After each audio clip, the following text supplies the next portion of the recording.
You might hear my cat because I was out all day, and when I come home, I don't really think she expects to have some sort of conversation or something. But anyway, okay, so very interested to talk about this subject of men's hormonal health.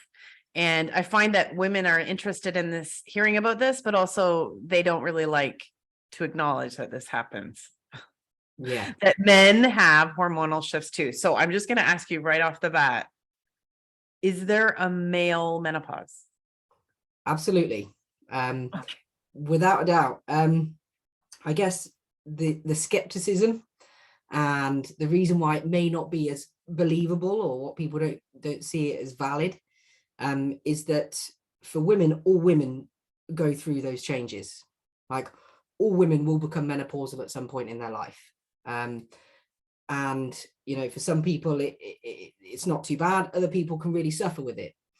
Whereas not all men go through what you call manopause or andropause or testosterone deficiency, or the medical terminology we use in the UK is sort of male hypogonadism.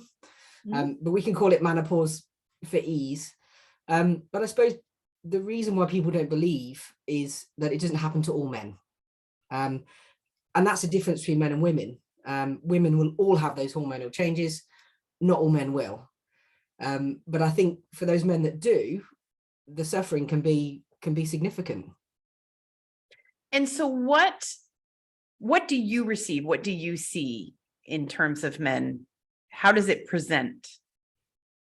Yeah, I mean, so I'd say a characteristic patient for us, because I work in sort of a men's health aimed clinic. I'm a family doctor, as you call it in the States, or a GP in the UK, but I've got a special interest in men's health.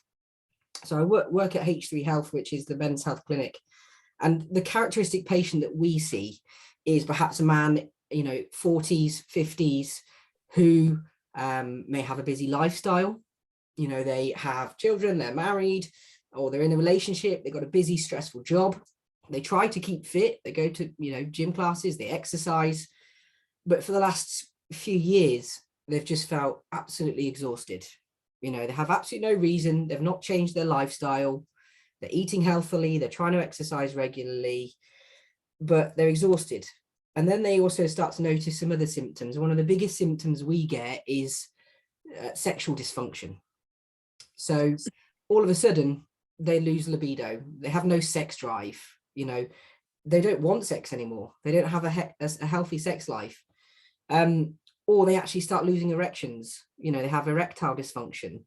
And often it takes to the point where they're really struggling and it's affecting their relationship with their partner before they come and see us. So they've actually been suffering for quite significant amount of time with vaguer symptoms. And then it's usually sort of sexual dysfunction. You can get hot flushes. I think you call them flashes in America, but we call them flushes. Men can get hot flushes too. They can start finding it really difficult to lose weight. Mood changes, they've always been a happy, sort of positive type of person. And then all of a sudden they're just grumpy and their partner's noticed a change in them. And there's no explanation. And then I think most of us men, we just say, oh, we're getting old. I'm 45. It's age. It must be because I've got a busy job, family life, work life. It's just because I'm getting older. But actually, a lot of the time it's not. And there's actually an underlying medical problem there. But it's just so poorly recognized that actually men will suffer for years before they actually speak to a doctor. And I think because menopause isn't as well known as menopause, particularly, with menopause more recently, getting a lot of media attention, which is great. I think the menopause is still 5-10 years behind menopause at the moment. So people are putting it down to age. Some men are incorrectly treated for depression or anxiety because of the mood changes, and they've never even been tested. They've never had their testosterone levels checked. So, I mean, that's a characteristic patient for us, is a chap who's always had a good, healthy lifestyle, or they've always tried to lead a healthy type of life. And despite everything they're trying to do, they're still struggling with these symptoms: poor sexual function, hot flushes, tiredness, exhaustion, mood changes, similar to what women can suffer with menopause. Do they have sleep issues as well? Absolutely. Yeah. Another thing that we see quite commonly is sleep issues. So waking up quite frequently at nighttime, difficulty getting to sleep, sometimes flushes at night times as well. So they'll just come across, I'm sure you're aware of what it's like for menopausal women, but men can get similar symptoms. They just come across as feeling clammy, hot, sweaty, and there's nothing they can do to control it. So it can absolutely affect sleep as well. And like I said, the problem is there's quite a crossover between mental health issues and then the symptoms of testosterone deficiency. So often it is put down to you're struggling with depression because you've got poor sleep and you've got no energy and you're lacking motivation. And men often probably won't be quite upfront about saying, well, actually, I'm also having trouble in the bedroom department. I'm actually struggling to get an erection anymore. I've got no want to have sex anymore. And I think men are they struggle to be open about those sorts of things. But I mean, hopefully we can put it out there and start to make the changes and get people to recognize these symptoms. And that actually, although it's not the same for all men, there are some men out there, if we can get them diagnosed and treated, they can essentially go back to having a life again. They can get their life back. So physiologically, what is going on? Like, what's the trajectory, age, and then what's happening inside their bodies? So, I mean, men's testosterone levels peak around about the age of 30. That is when their testosterone levels will peak. And then gradually each year, your total amount of testosterone will naturally go down by about 1%. But from a sort of body point of view, the majority of men, more than 75, 80% of men will stay within what we call a normal range of testosterone. But for some men, their testosterone levels, the amount of testosterone they're able to produce will go down, but down more than what is recognized as normal for a man that is doing all the right things. And then essentially your testosterone has effects on all sorts of areas of the body. So it has an effect on metabolism and energy. It has effect obviously on the mind, which is why you get those cognitive changes like mood changes, difficulty concentrating. It can also lead to more difficulty losing weight. So you can have weight gain, particularly for men around the middle. But it also is associated with increased risk of things like diabetes, or even thinning of the bones with age, similar to sort of menopause with osteoporosis and bone thinning. And it's not exactly known why, but it's just that some men, for some reason, aren't able to produce as much testosterone. And we call that in the UK male hypogonadism. And it does require a couple of blood tests and also ruling out other causes, making sure there isn't something else that can be done that would naturally increase their testosterone, because we all know there are other conditions that can be better managed. If somebody's not exercising, if someone has really poor sleep, sometimes if you can adjust things naturally, it will go up. But for some men, no matter what they do, their testosterone will always be low. And actually that's where we can really help in terms of their symptoms. So if someone comes to you and they're 45 and you test their testosterone, what would you want it to be? And what do you see sometimes in terms of actual levels? Yeah, so we essentially look at what the experts recommend. So following things like the British Society of Sexual Medicine, the European Society, and what they consider as a normal range of total testosterone for a man would be between 15 and 30. So a healthy male would have a testosterone level between 15 and 30. Now, what the actual recommendation is, though, is because sometimes you're like all hormones, they fluctuate. The recommendation is for treatment would be if your levels were below 12 on 2 separate occasions.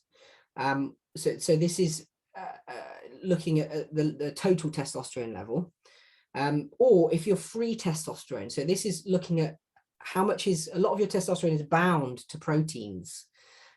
So we also check this protein called sex hormone binding globulin. And we can work out what your free testosterone is as well. So if your free testosterone is also low, which is below 0.225 nanomoles per liter, which is the measurement, if it's consecutively below that, again, it would justify treatment with testosterone if you're symptomatic. If you've got those symptoms of low testosterone, and biochemically we can demonstrate that, we know that your hormones are that low, and you're doing all the right things, healthy diet, lifestyle, you're not drinking excessive amounts of alcohol, that sort of thing, then actually we can look at treating. The difficulties in different areas in the UK particularly is NHS has different levels to what the guidelines recommend. So actually often in areas, for example, they won't treat testosterone unless it's below 7 or 8. So, I mean, you're looking at less than half what is considered the lower end of normal before they would look at treating. So it's really difficult. And that's where a lot of the patients in our clinic who we see, they're clearly symptomatic. They're miserable, having a horrible quality of life. And they're trying everything they possibly can. And they've had a couple of levels around, I don't know, say 10, but unfortunately they don't qualify for treatment necessarily on the NHS. But according to a lot of guidelines, absolutely, we should be looking at a trial of treatment. And for those people, it can, like I said, it can give them their life back. It can rejuvenate them. It can improve their relationships. It can give them their evenings back where they're not falling asleep after dinner. They're spending time with their kids or their family. It's a real game changer for these patients. But it's one of those ones where until we get the diagnosis and until we get the treatment and get them to normal levels, we won't know. So what tests specifically should people be asking for? I mean, first of all, absolutely you should speak to your doctor, because I think that's the hardest thing for guys. And I think the good thing about this podcast is, as you said, a lot of your audience are women because of the topics. But a lot of men in midlife won't even see a doctor or physician. They can be quite stubborn, arrogant, if you were. And there's nothing wrong with me. I'm just in my 40s. I'm a fit and healthy guy. So actually, often it's the partners, the wives, the family members that notice a change in them and can encourage them to see a doctor in the first place. I think knowing there could be something wrong is the first step. And then when they do see their doctor, just explaining the symptoms, discussing what they've got, saying, actually, I can relate to having low testosterone. And there may be other things you want to check, as with some of the symptoms of menopause, you may want to check things like thyroid function. They may want to check that you're not anemic, that you're not feeling exhausted because of anemia. So there's a few basic tests that can be done, like checking for anemia, checking with the thyroid gland function. We often want to screen for prostate health as well, just to make sure there's not any prostate problems, which can be a problem for men, particularly over the age of 45. And then things like diabetes and heart disease risk. Actually, we know that men who have erectile problems, so erectile dysfunction, sort of up to 1 in 5 men who present with those symptoms can actually have some form of heart disease in the next 5 years. So it's a real good precursor or predictor that there's something going on inside the body. So I always advise a man who's struggling with erections not just to buy something online, but actually speak to a doctor, and then they can do the necessary tests. And all men with erection problems should have their heart disease risk checked, but also should have their testosterone checked, because it may just be simple erectile dysfunction. It may not be testosterone deficiency, but until you get tested, you don't know. And we've also seen a lot of men, because of the availability of things like Viagra online that you can just order now from a pharmacy. A lot of men have just tried that and it doesn't work. And that's a good indicator that actually there might be a hormonal problem here. And actually you need to address the hormones to actually get to the underlying problem. But yeah, if you see a doctor and you talk about, energy, mood, and it's tied in with sexual dysfunction as well, I think they're the sort of baseline tests that should be done. It's so interesting to hear you talk about this because, in the menopause space, we're hearing that symptoms that have been sort of laughed off and made fun of for years, like hot flashes and, oh, my brain fog, that these are actually biomarkers for larger problems. And what you're saying, erectile dysfunction a biomarker basically for larger cardiovascular problems? That changes the conversation significantly. Absolutely. And that's why we're always trying to encourage men with those types of symptoms, not just to buy something online, not just to try and get through it, but actually speak to a medically trained person who can assess your risk, assess you as a whole, put it into context and say, well, actually, now we've checked, you've got a really high cholesterol, your blood pressure is really high. The genital area is a very vascular, blood rich organ. So markers in terms of things like erectile dysfunction, the reason why it's tied into cardiovascular disease is if there's a problem with the blood vessels down below and it's stopping you from getting erections, who's to say that it's not also affecting the blood vessels around the heart or the one supplying the brain, and that actually in the next 5 years you're at high risk of having a heart attack or a stroke. Wow. That's been proven in clinical studies throughout the world. That actually erectile dysfunction is a marker of cardiovascular disease in the next 5 years, somewhere between 10 and 20%. So quite a high risk. So definitely, I think just getting that knowledge and awareness out there could be a huge change, not just for patients with low testosterone, but also getting their general health checked and being proactive with their health. In the women's space, there are people saying that, your monthly period is like your fifth vital sign. Yeah. And it sounds like you could also maybe call your ability to get an erection a fifth vital sign. Is that going a bit too far? Or? No, absolutely. I think if your libido, your sexual desire is going down, and you're also struggling with erection strength, difficulty getting erections, difficulty maintaining erections, absolutely, I'd count it as a core marker of health. Whether that be cardiovascular health, hormonal health, but also mental health. I think it needs to all be assessed really. But I think the good thing, I think that's for you guys and for women, is that now that there's more information and we realize the significant impact that menopause has, and that it's different for everyone, I think hopefully in the next few years it's also going to raise awareness for men. Yeah. And like I said, that I think the difficulty is that some men, it isn't testosterone, and not every man has it.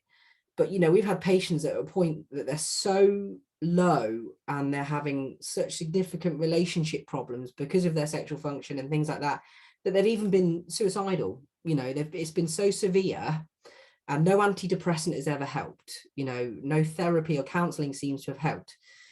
And then they've come to us and we've done a test, quite a simple blood test, and we've diagnosed a problem, and we've seen a huge change. Something as simple as that can be relatively straightforward to treat can have a massive impact. We talk about how severe menopause is for women, and that it can result in time off work. It can cause relationship breakdowns because how significant the symptoms are.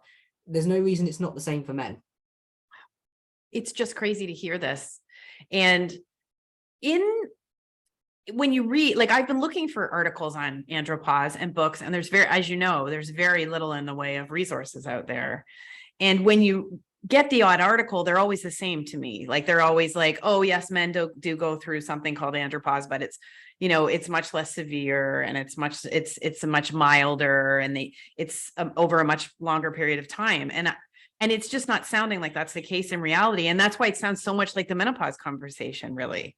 Yeah. Like, when you read articles that people write about it, what do you think? Like, yeah, absolutely. I think the difficulty is that men, as I said earlier, they're hesitant to talk about their health, and they're hesitant to talk about problems like erection problems or sexual desire, or feeling down even. We know that some of the biggest biggest killers of men under 50 is suicide. We're very bad at talking as men, so we don't talk about our problems. So I think perhaps that may be why you don't hear about men struggling with the symptoms, but we certainly hear about it, and we certainly notice a change if we can identify it and treat it, which is great, because I think it really is a game changer for a lot of patients. There are patients that may have milder versions, but the same as it is for women, some women don't have as significant symptoms through menopause. But everyone's different, our bodies are all completely different. So for some men, it's a severe medical problem. They really do struggle with it. And there is evidence to show that testosterone deficiency is a thing, and it doesn't affect all men, so it's more difficult to recognize in men. But it absolutely is a medical diagnosis that has a medical treatment. And actually treatment similar to menopause, by correcting people back to their normal testosterone levels, their normal hormonal levels, reduces risk of other problems. So there was a really recent study that actually identified it can reduce a risk of type 2 diabetes, cardiovascular disease, and like I said earlier, osteoporosis. So, it's an important hormone in our health. Yes, it will naturally go down a little bit, but it's not to be ignored. For women, I think that the difficulties that I suppose the more simple thing is that you can tell roughly by age and by the characteristic symptoms, and all women will go through menopause. For men, it's a bit more challenging because it can happen at slightly different ages, and for some it can be more severe than others. And obviously we don't have the periods, we don't have those menstrual changes that we can relate to. We can't say, well, actually, this is a bit strange. My periods have changed. They've lengthened out or they've become different. So I think it's harder because we don't have that reliable marker. But those other things that I talked about, the other symptoms like sexual problems, just general fatigue, hot flushes, they are symptoms. So just don't ignore them, basically. It must be really understudied in terms of other things that, because there's a bunch of narratives around this that I think are so interesting. But one of the narratives is that men have been the subject of all the clinical studies and women have been left behind. And that is the truth. But I don't think that, to what extent compared to something else in men's health has this been studied from your perspective? Yeah, I mean, I think so. So you're absolutely right. When you look at clinical trials, they all say they're looking for healthy male volunteers aged, 18 to 45. So yeah, I think women absolutely have been left behind a lot of medical problems because of that. And I think a lot of that is around clinical trials with potentially childbearing ages and things like that. But also I think a lot of the research and studies goes into reactive problems. So problems that have already happened. So somebody has had a heart attack, somebody has got cancer, they've had a medical problem happen, and then obviously research goes into it on how to treat it. So we're reacting to a medical problem that has happened. The problem is with testosterone deficiency in terms of how much of a burden it is on health services, similar to menopause a few years ago, is actually hardly any of the budget or hardly any of the treatment that was required for menopause or for male menopause or andropause, hardly any of the budget from healthcare services was spent on that. So because of that, you're right, there aren't a lot of large clinical trials into it because of that reason. So I think the last few years we've started to recognize it and started to realize the importance of hormonal health and how it ties into those other more, the other more really severe medical problems that can cause death. Because I think that's what most trials are focused on, aren't they? They're focused on, if you look at the amount of funding that goes into cancer, heart disease, those sorts of things, it's because people have immediate, sudden, life-changing problems that ultimately can cause death. With menopause and andropause, you don't get such an instant change, but actually in the long term, it does cause significant medical and mental health problems. So, but I think that's only now started to become recognized.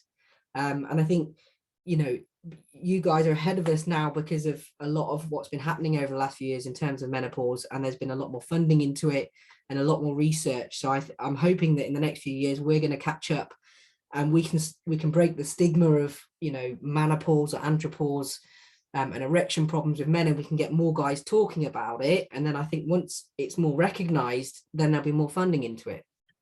And okay, so where did this term low T, when did you start seeing this term low T? Do you have that term there? Yeah, low testosterone, low T. Yeah. So low T. It's just it seems like a snappy. I just started hearing about it a couple of years ago, but Yeah, I mean, it's been around. Essentially, it was always called, or medical diagnosis in the UK is male hypogonadism. Right. Low testosterone is a blood test result, Yeah. essentially. But the term low T, like this cool term for it. That Yeah, seems, I think it sounds yeah. better, doesn't it? Really? Yeah, it does. It sounds better than hypogonadism. Yeah. Sounds way cooler, but I mean, testosterone deficiency is also used. But the actual medical problem has been around for, Yeah. as long as we remember, as long as it's been tested for, really. Yeah. But it's just only in the last few years it's become more recognized as an actual problem. And is linked to other medical problems, as I said. So if you're a diabetic, you're more likely to have low testosterone. It's a hormone imbalance, similar as an insulin problem, which is a hormone. So it is linked to people who are diabetic as well.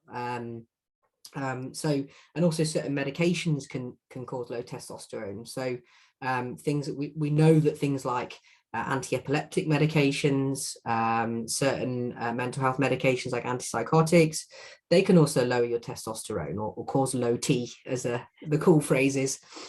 You mentioned alcohol briefly. What role does alcohol play? Yeah, absolutely. So alcohol is known to lower testosterone. So we always take that as part of our screening as possible causes for testosterone deficiency.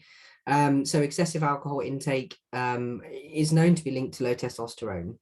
So there are a lot of lifestyle things that guys can do to try and improve their own testosterone levels. In the UK, we look at 14 units as being a recommended amount per week.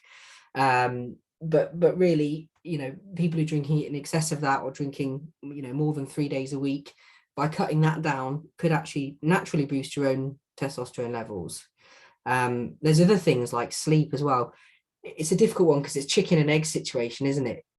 Low hormone levels, like low testosterone levels, can cause poor sleep, but also poor sleep has been associated with low testosterone. So it's really difficult. But if people are, doing all the right things to get to sleep, they're avoiding their screens, their phones, they're going to bed at the same time every day, they're exercising, they're avoiding caffeine at night, they're doing everything they can to get a good night's sleep, and yet they're still not sleeping, that could be a symptom of low testosterone.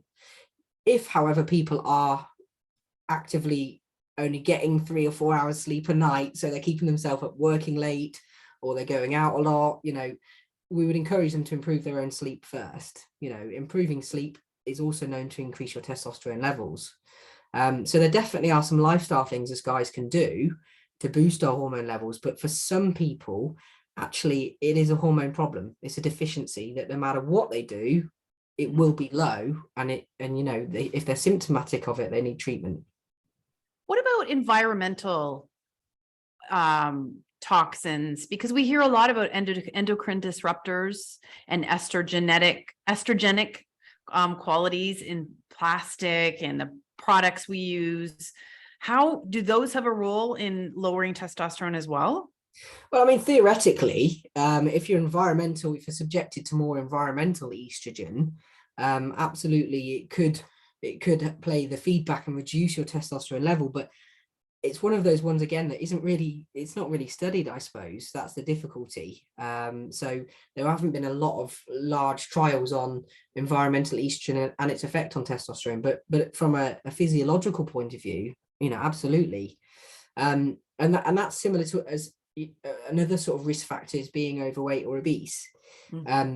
When you have carrying excess weight and excess fat tissue, that tissue can actually estrogenize some of your hormones, so it increases your estrogen level, and similarly is associated with lower testosterone levels.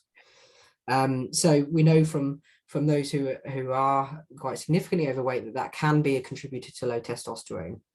But again, it's a similar situation where some people have always been at a healthy weight and they've always eaten healthily and exercised regularly, but then all of a sudden they find it more difficult to lose weight. And that, again, could be a marker of low T. So men have estrogen and progesterone as well, and DHEA in smaller amounts, I guess, than women. Yeah. But do those hormones play a part in this phenomenon? They do. For some men, when the testosterone levels are lower, their estrogen can be higher. but it's not necessarily something that we regularly test for. We do quite often look for hormone levels that are produced from some glands in the brain. So our testosterone production is influenced by an area in the brain called the hypothalamus and the pituitary gland. So we do quite often, as part of our tests, we do screening for some hormones from those glands as well. And that's primarily to make sure that there isn't a secondary sort of hormonal problem that's actually suppressing testosterone production. So really good question, actually, something that we do look out for with some of our patients. But for the majority of men, it's more that they just don't produce it. They don't produce testosterone anymore as they should do. Can I just ask what those hormones are that you would test for from the So we check, hypothalamus? so we check for the luteinizing hormone and the follicular stimulating hormone. You probably would have heard of them from the menopause. If there's a sort of very low level of those, sometimes it can indicate an issue. And also at that point, we'd probably want to check something called the prolactin level as well. Now, prolactin is interesting because in women, it's something that surges at certain times, particularly things like breastfeeding and during pregnancy. But actually in men, it can indicate there's an issue with, for example, something in the pituitary gland secreting an abnormally high amount of it. And actually, we've had patients that have been diagnosed with prolactin releasing tumor, and their actual symptoms were of testosterone deficiency. But when we checked those other hormones, that indicated a completely different problem. And in addressing, if you can address the tumor that was secreting the abnormal hormone, then actually obviously the symptoms were much better. And if someone finds out that they have low testosterone and that you prescribe it, what are they looking at taking, and how are they looking at treating it? Yeah, so the main ways that testosterone is treated, certainly for us in the UK, is topically, so creams and gels that are applied, similar to in menopause, how you can apply estrogen topically. We don't do patches so much here in the UK like they do for menopause, but creams and gels that are applied every day, which contain testosterone basically. And there's various different formulations that you can use. Some suit others, some suit patients better than others. So topical is one way. It can mimic a more physiological testosterone because you apply it, it peaks and then it troughs each day slightly. But we're aiming to get you back to within normal levels and ultimately make you feel a lot better. The other type of treatment is usually injections. And then there's some different types within that. There's short acting injections and longer acting injections. So short acting injections can be given anywhere between sort of 10 and 21 days. And longer acting injections are given sort of every 10 to 12 weeks, sometimes 14 weeks. It depends on the patient, the testosterone levels and the symptoms. So they're the main ways we treat it, really, either topically rubbed onto the upper chest and shoulder area every day, or short acting or long acting injections. And for years we've heard of men juicing, like if they're juicing testosterone to lift weights and get strong. And I have a doctor friend here who has low T, and he said he was juicing, but he was actually just prescribed. But what's juicing? Will they be able to become more muscular and yeah, I think it does improve muscle function, absolutely. You just got to be very careful, and there's a lot of medical problems with testosterone being used non-medically. So you're right, a lot of people abuse anabolic steroids like testosterone to improve performance, gain more muscle, bulk up, juice. But it can be really dangerous, actually. There's a lot of significant problems that can happen with testosterone. So some of the more serious ones, particularly say if you're already at a normal level and then you're increasing yourself to abnormally high levels, it increases the risk of your blood thickening. We call it polycythemia. Now, if your blood is thicker, and you can imagine it's running through all your blood vessels, the tubes in the body, if that's thicker, it's more likely to clot. And when it clots, that can cause a heart attack or stroke. So, actually illegally using testosterone or juicing for performance level, I would highly advise against doing. Also, certainly in the UK, a lot of people get their testosterone illegally. They don't know where they're getting it from. It's not an approved manufacturer or producer, so they don't know actually what they're injecting into their bodies, and there can be some really serious reactions to that. So there's that risk of stroke, heart attacks, thickening the blood. Also, it reduces fertility. So it actually, because you're giving yourself abnormally high testosterone levels, giving yourself artificial testosterone, it reduces your own sperm count. So it actually can induce infertility as well. Okay. So always advise patients who think they might have a low testosterone or are struggling at the gym where they never used to get tested by an actual physician, a doctor who knows what they're doing and can monitor them safely. Because we need to take the person as a whole. We need to take all of their risk factors. So yeah, it is a problem. And also patients who have abused it when they're younger and they didn't necessarily need it for symptoms, they just wanted to get big. They just wanted to buff up. Actually, it can cause longer term problems as well. So actually, you can cause yourself a low testosterone. So, whilst they're abusing the anabolic steroids, they feel great. They're muscling up, but then they could be in their 30s, and as soon as they stop using, they've stopped producing their own natural testosterone because it's never been at the right level. And the low T, can that affect fertility too? Yeah. Yeah, absolutely. So low testosterone can reduce fertility. So, but yeah, for people that juicing, I've never used that term juicing, but abusing anabolic steroids, I would just always advise against, because it's just got too many health problems, and you don't know what you're putting into your body.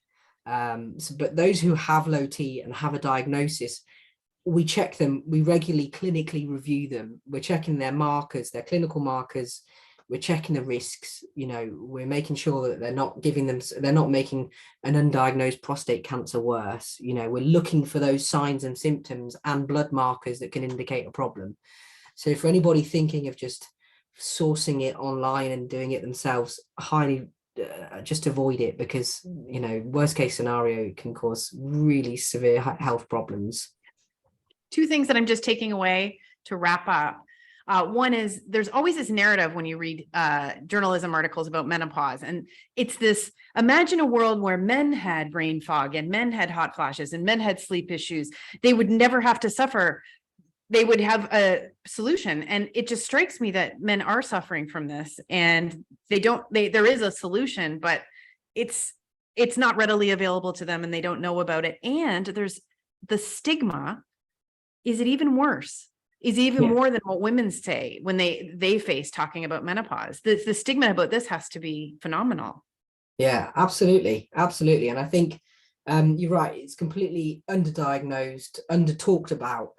And I think until we can, get men talking about symptoms and awareness of a potential condition that can be life-changing, it's really difficult to engage these guys. And as I said earlier, a lot of our referrals, as it were, come from women who have heard about us, or they're going through changes themselves, and they recognize it in their partner, and they say, actually, you're like you're a menopause. You're going through the menopause here, and actually their partners are the ones that bring them to our appointments and say, there's something wrong with him. He's not, I've sorted myself out. I'm looking after my health, but I want his health looked into. But I mean, I think guys have got to be more proactive. They've got to, not be reactive, not wait until something really bad happens, and actually look at themselves and say, I can do a lot more here. I can look after my own health, and I can recognize there's something not right with me. But yeah, there's certainly a stigma around erection problems of men. We don't go to the pub and chat about it as much as, and we should really, because it's part of your core health. It makes you happy. It puts you in a good relationship. It releases endorphins, so it's really important for health.